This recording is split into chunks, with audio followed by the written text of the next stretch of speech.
Libro primero de las Crónicas. Después de la caída de Jerusalén, en el 587 AC, una buena parte de la población de Judá fue deportada a Babilonia, hasta que Ciro el persa autorizó el regreso de los desterrados a su país de origen. Así comenzó para Israel una nueva etapa, y los repatriados tuvieron que emprender la ardua tarea de reconstruir la comunidad nacional y religiosa. Esta grave crisis constituyó un verdadero desafío para la comunidad judía. El profeta Natán había prometido a David una dinastía eterna. Pero ¿qué valor podía tener esa promesa, si ya la monarquía no era más que un recuerdo del pasado? Otros profetas habían anunciado a Israel un futuro glorioso. ¿Cómo dar crédito a esos anuncios en las miserables condiciones presentes? El peso de estos interrogantes exigía una reinterpretación de toda la historia de Israel. De esta necesidad surgieron los libros de las Crónicas, que en realidad son una sola obra y forman una unidad con los libros de Esdras y Nehemías. Su autor fue un levita de Jerusalén, que escribió hacia el 300 AC. Esta nueva síntesis histórica abarca desde Adán hasta el retorno a Jerusalén del resto de Judá. Pero únicamente dos etapas de la historia bíblica son tratadas con cierta detención: el reinado de David y su dinastía y la restauración de la comunidad judía. Los 50 años del destierro son pasados por alto, y solo unas cuantas listas genealógicas cubren los siglos que van desde los comienzos de la humanidad hasta David. Según el cronista, Dios confió a la dinastía davídica el trono de Jerusalén, que es el trono de la realeza del Señor sobre Israel. 1 Cron. 28. 5. Durante los reinados de David y Salomón, el reino de Dios tuvo su más perfecta realización.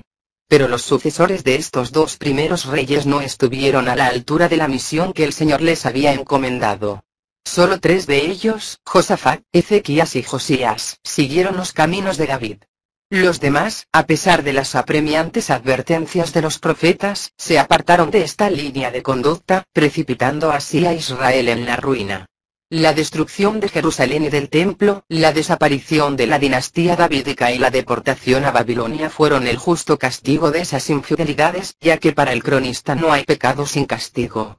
Pero cuando todo parecía perdido, el Señor suscitó a un rey pagano, para liberar a los deportados y asegurar la continuidad del designio divino sobre Israel. En la composición de su obra, el autor utilizó numerosas fuentes, bíblicas y extrabíblicas. Las genealogías de 1 Cron. 1:9 se inspiran en las tradiciones del Pentateuco. A partir del capitán 10, él reproduce narraciones enteras de los libros de Samuel y de los Reyes. Pero también emplea otros documentos que no tienen paralelos en la Biblia y a los que remite explícitamente. Aunque de ordinario cita sus fuentes textualmente, muchas veces las amplía, las abrevia o modifica, hasta el punto de que algunas narraciones adquieren un nuevo sentido. Todos estos retoques redaccionales están destinados a subrayar los temas por los que siente especial predilección: el reino davídico, la ciudad santa de Jerusalén, y el templo con su clero y su culto. El cronista buscó en la historia y en los escritos sagrados de su pueblo todo lo que podía servir de enseñanza para sus contemporáneos.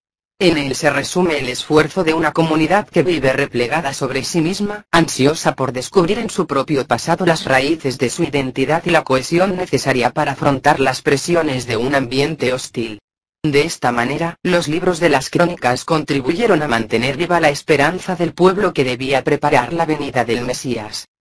Primer libro de las Crónicas. Listas genealógicas. Desde Adán y hasta David. El primer libro de las Crónicas comienza con una larga serie de listas genealógicas, que sirven de introducción a la historia de David. Una intención bien precisa guió al cronista en la recopilación y el ordenamiento de estas listas.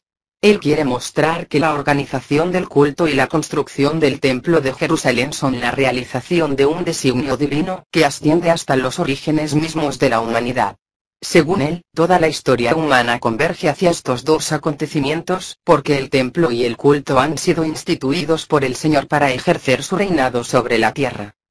De allí la importancia asignada en estas listas a las tribus de Judá, de Leví y de Benjamín. A la primera pertenecían David, el organizador del culto divino, y su hijo Salomón, el constructor del templo de Jerusalén. Leví era la tribu sacerdotal, la encargada de celebrar el culto establecido por David. Y en el territorio de Benjamín estaba emplazada la ciudad santa de Jerusalén, donde fue erigido el templo del Señor. Segundo libro de las Crónicas. El reinado de Salomón. Salomón, lo mismo que David, aparece en los libros de las crónicas con rasgos fuertemente idealizados.